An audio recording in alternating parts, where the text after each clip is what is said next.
Très bien. Bah, écoutez, je suis très heureux d'ouvrir cette session. Bon, c'est une forme de concrétisation, cet ouvrage.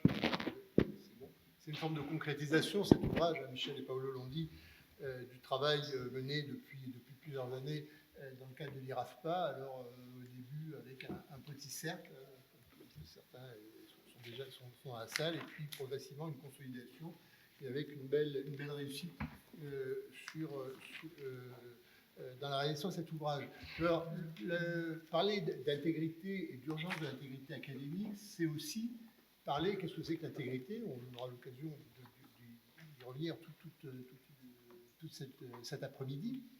Mais c'est d'abord des relations, une restauration des relations de confiance à la fois entre les chercheurs, relations de confiance dans le travail des chercheurs et dans les connaissances qu'ils produisent, des relations de confiance dans les institutions qui appuient et qui accueillent ces travaux. On est ici dans une institution multiséculaire, 1569, je crois, de mémoire sur l'institution. Donc on voit bien que cette question de la confiance, même si elle n'est pas directement au cœur de l'intégrité, elle va être en permanence présente, à la fois dans la manière d'accueillir les travaux, dans la manière de les évaluer. On voit bien en tant que relecteur, en tant qu'évaluateur, que finalement, quand on reçoit un article à juger, la première chose, c'est est-ce que finalement la méthodologie elle est fiable, est-ce que je peux faire confiance dans ce que me racontent les auteurs. Alors, selon la discipline, cette épreuve de la confiance, c'est pas la même. Ça peut être les données qui sont observables, mais même des données, est-ce que les données, je peux avoir confiance dans les données qui sont affichées.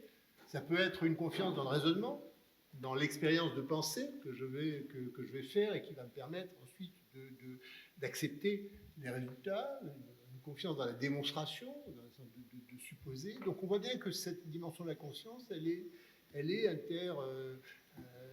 interrelationnelle, elle est liée à l'épistémologie, aux logiques, au mode de raisonnement, elle est liée à la preuve, à la traçabilité des preuves, au cahier de laboratoire, etc.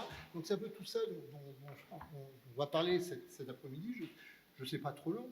Et c'est tout ça qui pose problème aussi quand on cherche soit à établir des certifications ou à établir une forme de reconnaissance du caractère d'intégrité des établissements, des départements, des équipes.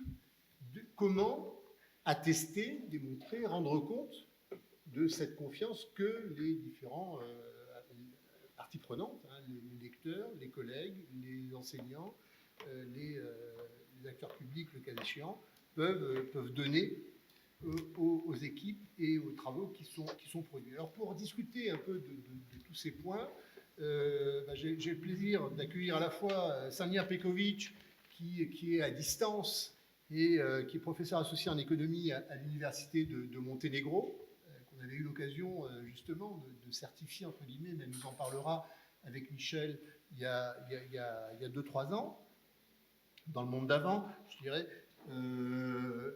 J'accueille également Sarah Carvalho, qui est professeure de philosophie des sciences à l'université de Franche-Comté et chercheur associé à l'IRIM, École normale supérieure de Lyon. Paolo Peixoto, qui est professeur agrégé à l'université de Coimbra et ombudsman des étudiants pour l'université. Et Christophe Stuckelberger, qui est président de la fondation Globaletics.net. J'ai oublié la fixe. Voilà. Donc peut-être, je commencerai puisqu'elle est en ligne et puis ça évitera les difficultés. Donc à chacun d'entre vous, je vous demanderai d'intervenir en 5 minutes, pas plus, qu'on ait le temps d'échanger et de renvoyer. Sanja, vous avez souligné dans votre contribution à la fois le caractère un peu mondial de la malhonnêteté, l'expérience un peu globale que peut représenter une démarche de certification et l'importance des impulsions qui sont données par les normes internationales et européennes. Est-ce que vous pouvez justement développer un peu, de façon un peu synthétique, autour de la manière dont le projet a été conçu à l'université de Monténégro?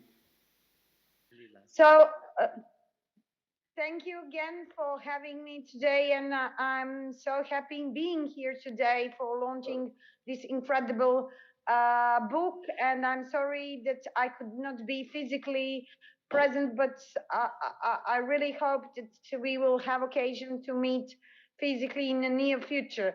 The title of this chapter that I co-write with my colleagues Jovana Janinicevic and Diana Vutkovic, who were present during all the process of integration and certification for academic integrity, and I will briefly present you this incredible pathway that we had and that we were actively involved.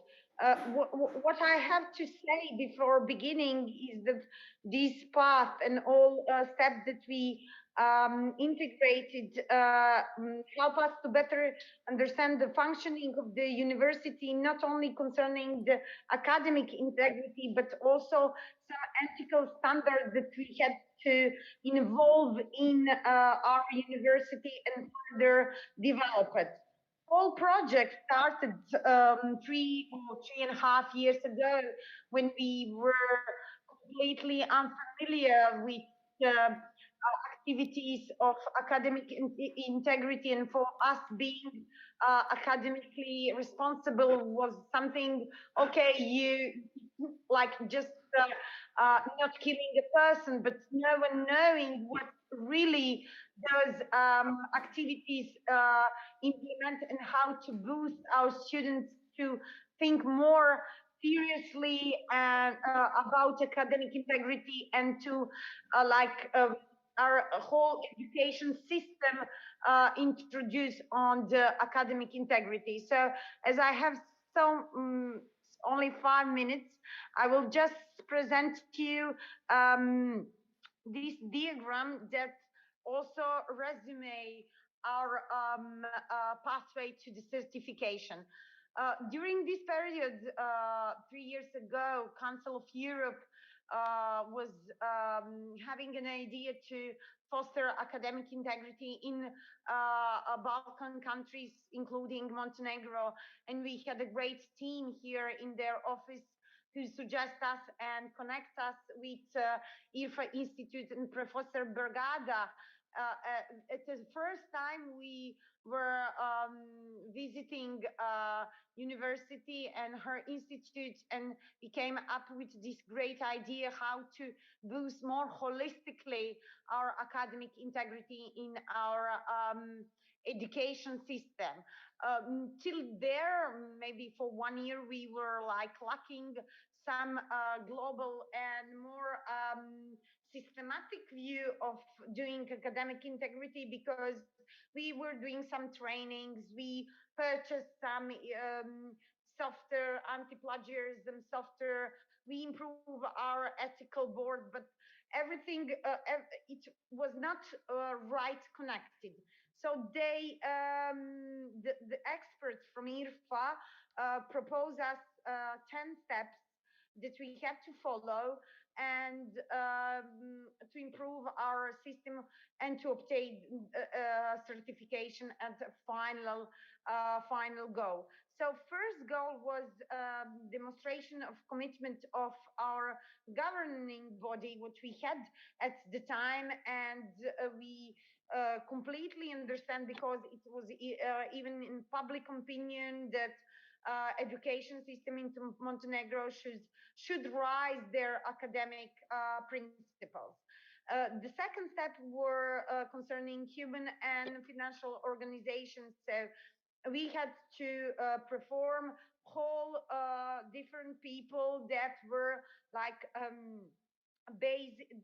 that were implementing academic and integrity and were responsible for those actions, but also without financial resources was not possible. So also we dedicate some budget for different activities.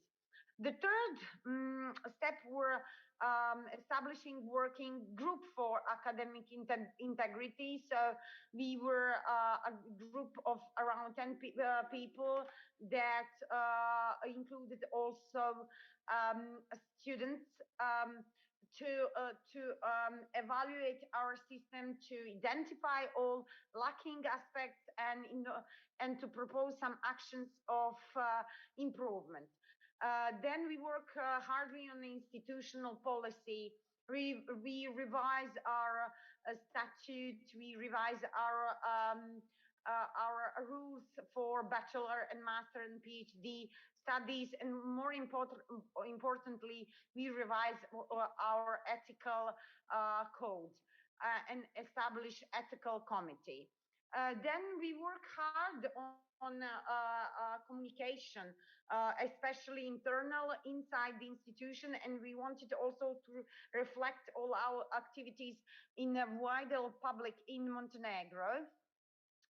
One not very pleasant activity were concerning control, but it's something that were necessary in order to establish the system that is working. So in this sense, we for example implement our software for anti-plagiarism at university. So all master and PhD thesis and all publication from University of Montenegro were checked by this software.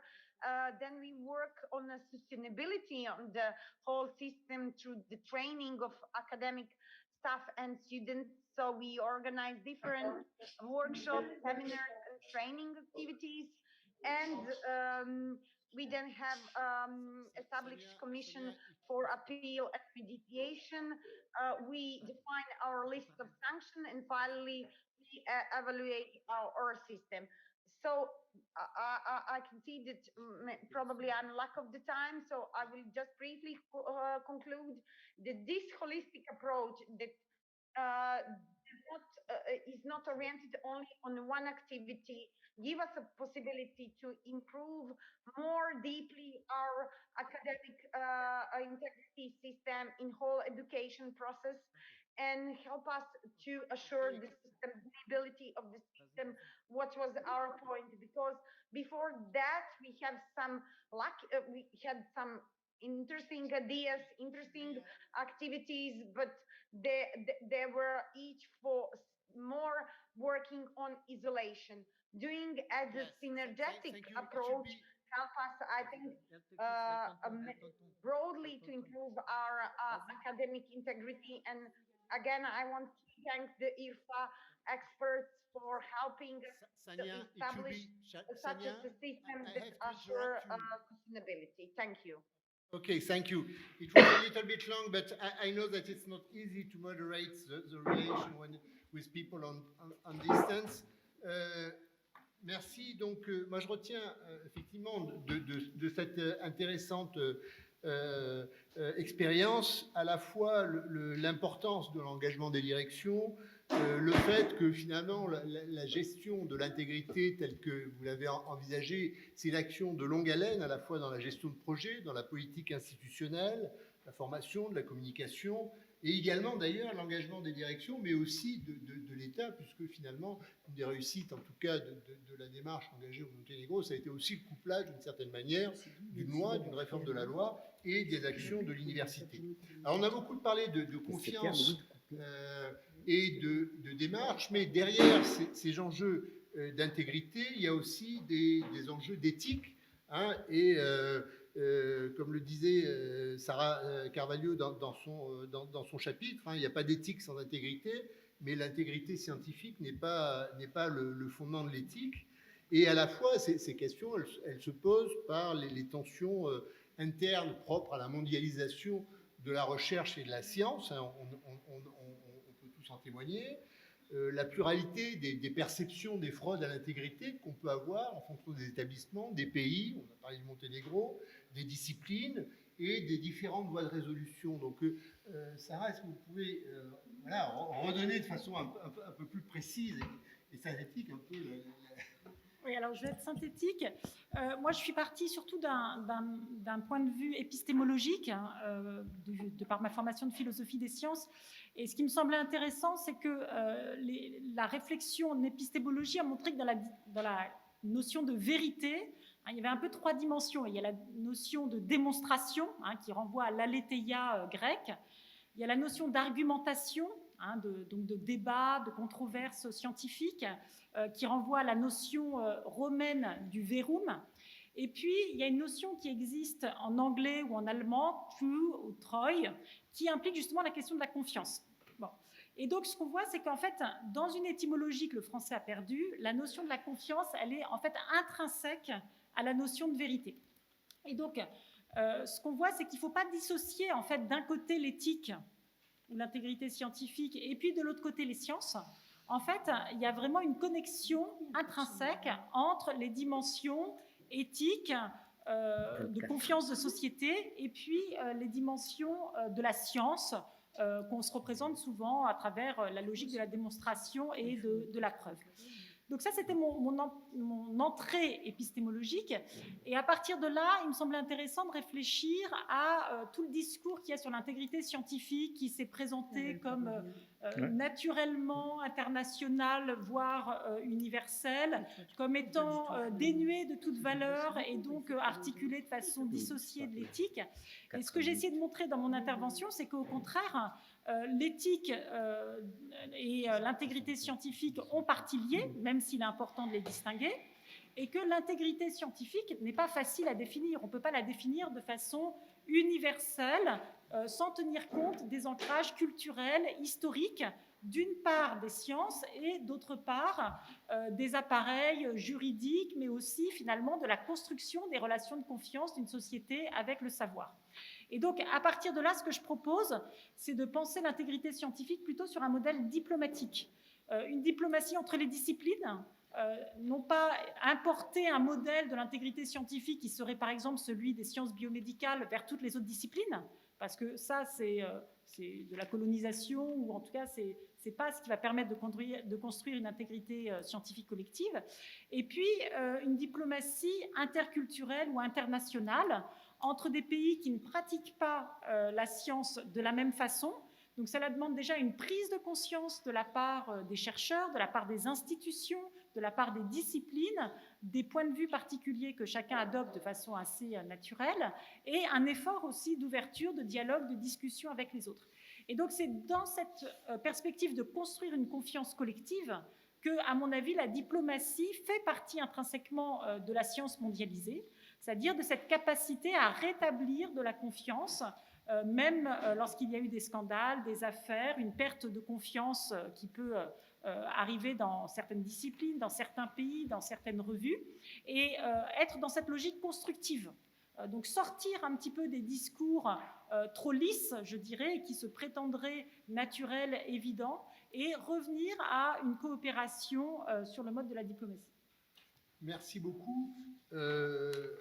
Effectivement, c'est intéressant parce que la diplomatie, elle souligne particulièrement un peu la dimension interrelationnelle et négociatrice, en tout cas de résolution de tensions avec des normes éthiques partagées ou pas, le fait que la recherche, c'est aussi des relations entre chercheurs, entre institutions. Et ça me semble intéressant parce que si je fais le lien avec le chapitre de Christophe Stuckelberger, donc il y a ce lien entre à la fois des vertus individuelles, une dimension individuelle, y compris dans la confiance qu'on peut donner aux autres, qui est à la fois intrinsèque, et puis des valeurs qui sont partagées, qui sont interconnectées. Et Christophe, vous soulignez bien dans votre chapitre à la fois les différentes sources de connaissances, la révélation, la raison, l'expérience, l'apprentissage au sein de groupes ou de communautés, l'inspiration ou la certitude qu'on peut avoir des éléments de connaissance, et que ces différences, elles se marquent non seulement de façon un peu absolue, mais également dans l'action, dans les décisions. Comment, justement, vous voyez cette forme d'arbitrage entre les conflits de valeurs? Alors, Sarah a parlé de modèles diplomatiques. Vous, dans le chapitre, vous évoquez plusieurs façons, justement, d'arbitrer ces conflits de valeurs. Voilà. Est-ce que vous pouvez revenir un peu de façon, là aussi, synthétique sur les points importants de votre contribution? Oui, merci beaucoup. C'est exactement la question qu'on se pose dans cette organisation Global6.net, Réseau mondial d'éthique. Comment réconcilier les différentes valeurs dans les différentes cultures pour trouver des valeurs communes, mais aussi en respectant la diversité et la contextualité des valeurs. Et je crois que cette balance est vraiment un défi clé aussi dans l'intégrité académique parce que c'est clair, pas tout le monde partage les valeurs, je dirais, individualistes de notre monde académique où l'auteur est le roi. Hein, quand j'avais ces discussions à Nairobi, les Africains qui m'ont dit « Oui, mais nous sommes communautaires, copier-coller de l'autre, ce n'est pas un crime, c'est notre obligation. » L'apprendre et puis etc. Donc, je n'entre pas dans les détails, mais pour montrer que là, il y a vraiment un défi. Et c'est aussi pourquoi j'ai accepté d'être professeur visiteur en Grande-Bretagne, en Nigeria, en Chine et en Russie. Pourquoi? Parce que vraiment pour découvrir sur terrain en enseignant. Après, ici, j'enseigne les étudiants au Nigeria pour voir quelles sont les valeurs contextuelles et comment faire respecter les valeurs contextuelles, mais en même temps en soulignant intégrité intellectuelle ou académique n'est pas à disposition n'importe quoi. Deuxième remarque, c'est si on regarde l'histoire, je crois la relation maître-étudiant ou enseignant-enseigné est clé. Donc, l'intégrité académique est à la fin une question de relation. Et je crois que c'est là, et je le dis parce que moi, mon départ comme professeur d'éthique, c'était toujours l'éthique institutionnelle. Je suis intéressé comment faire des institutions qui nous aident à être éthiques. Hein? Le droit, la politique, l'économie, etc. Mais je reviens de plus en plus vers les valeurs individuelles ou ce qu'on appelle les vertus. C'est-à-dire, on peut développer des centaines de milliers de lois, mais s'il n'y a pas cette intégrité à l'intérieur de notre conscience, on est toujours derrière. Je travaille beaucoup maintenant sur les questions de cybercriminalité. Les lois contre le crime en cybercrime sont toujours derrière. Les méchants sont toujours, les criminels sont toujours plus rapides que nos législations. Donc, il faut avoir une attitude de personne et la personne en relation. Donc, si je prends Confucius, hein, c'était l'enseignant, le sage qui avait la relation avec l'élève. Les enseignants grecs, les Socrate, etc., la même chose. Jésus, la même chose. C'est une relation entre les disciples et le saint, disons. Donc, et je crois qu'il faut développer de nouveau cette relation entre un PhD, doctoral student et le prof. Et l'inverse, parce que c'est souvent le prof qui prend la corruption, les pots de vin pour les œuvres. Hein. Il y a des milliers d'histoires à raconter dans ça. Mais donc la relationnalité, c'est à mon avis clé. Troisième point, brièvement, restaurer la confiance. Il y a plusieurs instruments. Je crois qu'il faut parler aussi du côté économique et politique. L'intégrité académique a une dimension économique. J'enseigne ou je travaille surtout avec les pays en voie de développement. Qui de nous serait prêt d'avoir 500 à 1000 francs de salaire par mois et sans accepter des pots de vin? C'est une question de survie. Est-ce que je peux nourrir ma famille et être professeur avec intégrité académique ou je ne peux pas? Et c'est là où je plaide vraiment que les académiques doivent aussi s'engager pour la rémunération équitable ou vivable, disons, parce qu'autrement on ne va pas arriver à l'intégrité académique. C'est juste un exemple. Un autre, c'est aussi la question de sacrifice. Oui, je m'arrête ici. Comment est-ce qu'on est prêt? Et ça nécessite des personnalités vraiment avec un caractère très fort de dire je suis prêt de me sacrifier ou de perdre un poste ou de ne pas recevoir un poste pour mon intégrité personnelle. Merci. Merci. Ces questions d'ailleurs de corruption, enfin, on a eu l'occasion d'échanger là-dessus à midi de façon un peu en off. C'est effectivement des questions absolument déterminantes, et le lien entre à la fois l'autonomie de vie des chercheurs, des académiques et les conditions de l'exercice de leur métier est effectivement absolument déterminante. Paolo, en tant qu'ombudsman, je suppose que tu es confronté très... Alors même si c'est du côté des étudiants, mais en même temps, les différences ne sont pas très fortes, tu es confronté un peu quotidiennement à ces tensions. Mais d'abord, je ferai peut-être le lien sur la question de confiance. On a évoqué plusieurs fois le fait que cette confiance, c'était à la fois le moteur des relations, mais c'était aussi lié à la proximité, avec différentes formes de proximité.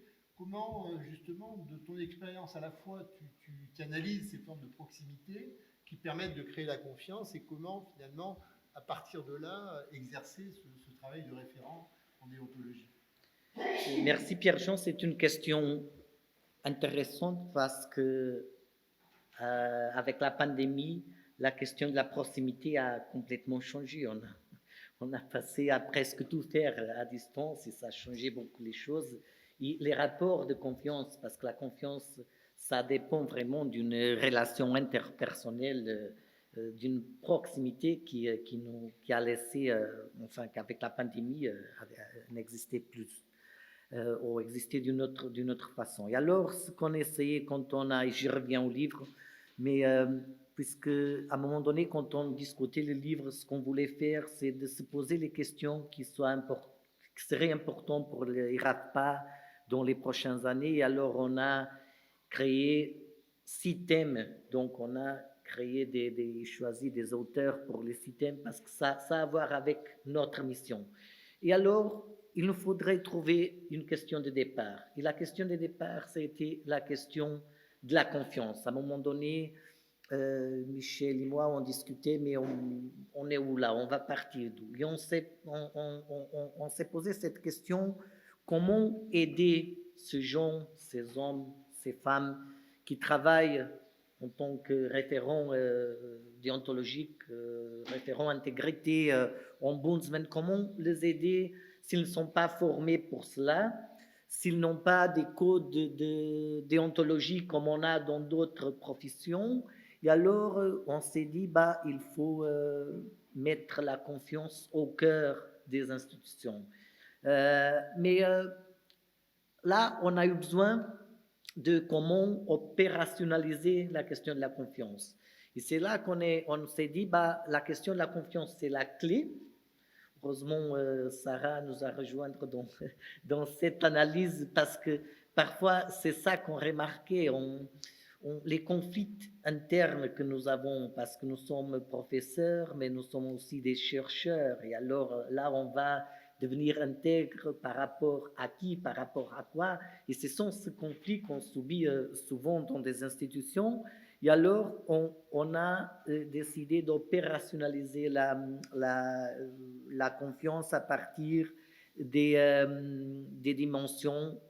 On est parti pour la proximité. Alors, on a fait ça à partir des enquêtes que nous avons menées dans plusieurs pays.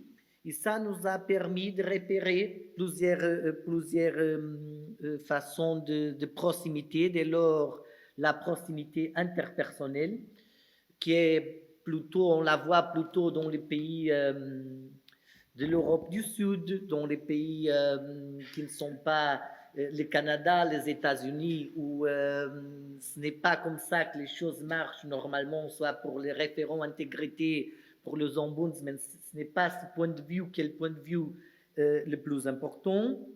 Et par rapport à cette proximité interpersonnelle, nous avons remarqué 2 dimensions, la proximité identitaire et la proximité des réseaux. On finit le livre avec les réseaux parce que nous trouvons que les réseaux, ce sont vraiment importants. Et en tant qu'ombudsman, je discute avec ENOE, c'est le réseau de ombudsman en Europe, mais aussi avec les ombudsman dans Ibero-American World. Et ça, c'est vraiment important, c'est la proximité des réseaux, la proximité identitaire.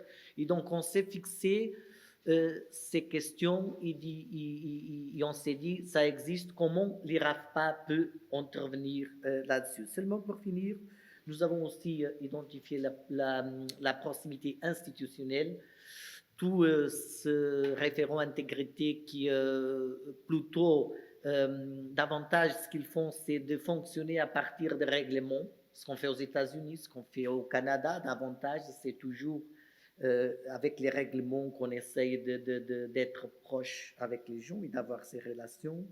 Et on termine avec les proximités fonctionnelles en parlant aussi des proximités des processus technologiques.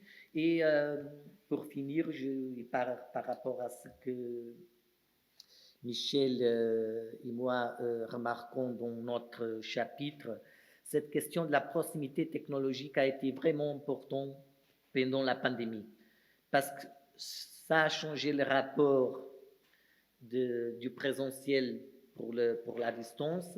Et ça a, je dirais, ça c'est mon plus grand des problèmes en tant qu'ombudsman, c'est la confiance aveugle que les professeurs ont eue dans les logiciels de détection du plagiat. Et là, je crois qu'il faut faire une formation directe, parce que souvent les institutions ont ces outils technologiques, mais ils ne savent pas comment les utiliser. Et en tant qu'ombudsman, j'ai eu beaucoup de problèmes du point de vue institutionnel, du point de vue des relations avec les étudiants et l'institution. Et là, c'est ce qu'on discute et on aura du temps pour en discuter un peu plus, parce que ces dimensions de la proximité, je crois qu'elles sont importantes pour discuter les questions de la confiance et la façon dont ça a changé dernièrement avec la pandémie surtout. Merci Paolo, je pense que cette expérience est importante. On a encore un peu de temps de discussion, parce qu'on a démarré un peu en retard. Il y a peut-être des questions en ligne, des questions de la salle. Oui, Dominique Ledoux. Bonjour à tous, merci de votre première intervention. En vous écoutant, Dominique Leglu, je suis directrice éditoriale du pôle sciences du groupe Challenge, autrement dit Sciences et Avenir, la recherche. En vous écoutant, Sarah en particulier, puis Christophe Stuckelberger, je me posais la question de savoir si, vu ce que vous avez dit, il était possible d'instaurer, et je crois que ça a été des choses évoquées, une échelle d'intégrité. De la même façon que vous avez une échelle pour les séismes ou pour les accidents nucléaires, est-ce qu'on peut quand même définir une échelle, puisque vous relativisez selon les cultures? Est-ce possible? Voilà ma question. Peut-être prendre les questions et puis je vous laisserai répondre peut-être l'ensemble. Est-ce qu'il y a d'autres questions de la salle ou en ligne? Paolo, il y a des gens qui posent des questions en ligne? Non, pour l'instant, nous n'avons pas de questions en ligne. Oui, Marie-Avril. Bonjour, Marie-Avril Roux, Steinkeller, avocat en France et en Allemagne. J'ai été très intéressée en fait par vos remarques relatives à la question de la culture et de la diplomatie. Est-ce à dire qu'il faut renoncer en fait à toute échelle en fait de valeur, pour reprendre toute échelle de séisme, de contrôle du séisme? Est-ce que ça signifie que on ne peut pas avoir, on doit renoncer à une éthique internationale de la recherche? Est-ce qu'on ne peut pas mettre en place des discussions là-dessus? Je sais qu'il y a quand même des travaux internationaux qui ont été menés. Est-ce que ce sont des coups d'épée dans l'eau, ou est-ce qu'on peut se fonder dessus? Voilà, je vous remercie. S'il n'y a pas d'autres questions, je vous laisse peut-être répondre. Oui, merci beaucoup de ces questions qui se rejoignent. Alors, bon, je suis dans une ANR qui travaille sur les questions d'intégrité scientifique, et donc c'est vraiment une des questions qu'on est en train de traiter justement. Ce qu'on constate, c'est qu'en fait, il n'y a pas de consensus sur la définition de l'intégrité scientifique, ni même sur le nom. Dans certains endroits, c'est research integrity, dans d'autres, c'est intégrité scientifique. Donc, bien sûr qu'il va y avoir des grands repères généraux qui ont été définis, il faut le rappeler, à l'origine par l'Office américain de la Research Integrity, donc sur ce qu'on appelle la fraude, le plagiat et la falsification de résultats. Mais une fois qu'on a donné ces grands repères et puis qu'ensuite on a vu qu'il y avait une zone grise et qu'ensuite il y avait la zone blanche où finalement il n'y avait pas de questions, on s'aperçoit quand on rentre dans le détail des cas que en fait, le fait d'identifier là où se place ce qu'on va appeler une mauvaise conduite, ou en tout cas d'identifier la difficulté, va être très complexe, parce qu'elle peut par exemple intégrer aussi des dimensions de code du travail, elle peut intégrer ce que disait Christophe, des diversités culturelles. J'ai aussi pas mal enseigné à Pékin, c'est vrai que il y a aussi des diversités culturelles de formation des jeunes chercheurs chinois. Et donc, ce que je ne voudrais pas, c'est que sous prétexte d'une quête de l'universel, en fait, on fasse passer une certaine conception très culturelle de l'intégrité scientifique. Ce qui a été le cas historiquement, et je pense qu'il y a eu deux sources. Il y a eu donc les États-Unis et puis les sciences biomédicales, qui ont été en fait les premières concernées par ces difficultés. Et donc, ce qui me semble intéressant, c'est de créer des plateformes où on puisse créer des zones de consensus à l'intérieur des disciplines, à l'intérieur des cultures, et discuter dans une approche dynamique de l'intégrité scientifique. Et en fait, si on y réfléchit, c'est ça mon argument principal, c'est que c'est la même chose pour la science. La science, ça n'existe pas. La science des années 1950 et la science de 2021, c'est plus la même chose. Donc, la science, c'est une dynamique. Et il y a un consensus des chercheurs, et le consensus est plus compliqué parce qu'on a intégré des sciences humaines, on a intégré des chercheurs de tous les pays, etc. Mais on arrive à créer des plateformes de consensus entre communautés scientifiques. Et donc je crois que l'intégrité scientifique ne doit pas être plus royaliste que le roi, c'est-à-dire ne pas être plus universaliste que la science. En revanche, elle doit rentrer dans cette logique dynamique d'évolution de l'intégrité scientifique en fonction de la réalité même des problèmes qu'elle rencontre la science aujourd'hui. Oui, Christophe. Oui, merci beaucoup pour ces remarques. Brièvement, l'échelle d'intégrité, oui, d'une certaine manière, mais quand même, je serais mal compris si on a l'impression je veux relativiser l'intégrité académique. C'est pas ça. On ne peut pas justifier des standards clés indépendamment. Il faut défendre les standards indépendamment des cultures quand même. Mais il y a quand même une échelle. Par exemple, ce qu'on a dans l'éthique, des Notlüge, ce qu'on appelle en allemand, j'ai juste regardé mensonge blanc. C'est déjà le terme, hein, mensonge blanc. On blanchit le mensonge dans des situations précises et limitées. Pour se défendre, pour survivre. Hein. Ça ne veut pas dire qu'on relativise le mensonge. Le mensonge est mauvais. Mais il y a des situations où on peut justifier pour survivre ou pour sauver une personne, comme les Juifs dans la Deuxième Guerre mondiale. Hein. On avait ce conflit. Il y a aussi, dans mes livres, j'ai développé l'éthique du compromis. Il y a plusieurs formes de compromis. Des compromis qui sont défendables dans le sens de la diplomatie et des compromis qui dépassent un border, hein, qu'on ne peut pas accepter. Donc, je dirais que ce serait intéressant d'aller un peu plus loin, développer une échelle d'intégrité. Une autre remarque que j'aimerais faire, je crois que c'est aussi important de ne pas donner l'impression nous sommes avec les chemises blancs et les autres sont les mauvais. Je viens de l'éthique chrétienne et dans l'éthique chrétienne, il y a quand même cette notion de péché et de forgiving. Hein. Qu'est-ce que ça veut dire? Ça veut dire qu'on ne justifie pas le manque d'intégrité, mais on est honnête et on dit on avait des situations où on n'a pas agi comme on voulait. On n'était pas intègre. Par exemple, en Chine, j'ai raconté à midi mon doctorant de la Chine j'ai dit sois intègre dans ta thèse, mais dans la publication, j'ai dit tu devrais faire deux pages qui peuvent te coûter la position en Chine, page politique. Donc, c'est ça où il y a l'échelle, et je crois la question où on dit, honnêtement, je n'ai pas pu être intègre dans cas 1 et 2 pour telle et telle raison. Merci. Alors, il y a encore d'autres questions en ligne, mais je pense que le temps passe, donc on n'a pas forcément le temps. Je suis peut-être un dernier commentaire. Moi, je viens d'une tradition plutôt hébraïque que chrétienne, mais il y a un terme qu'on n'a pas utilisé, c'est celui de responsabilité. Et je pense que sur ces questions d'intégrité, la question à la fois de la sanction, mais aussi de la responsabilité individuelle est un point important. Voilà. En tout cas, je pense qu'on aura de toute façon l'occasion de continuer cette discussion, notamment avec la session suivante sur le rapport entre les pouvoirs juridiques et académiques. Donc, je passe la parole à Marianne Popescu. Merci beaucoup.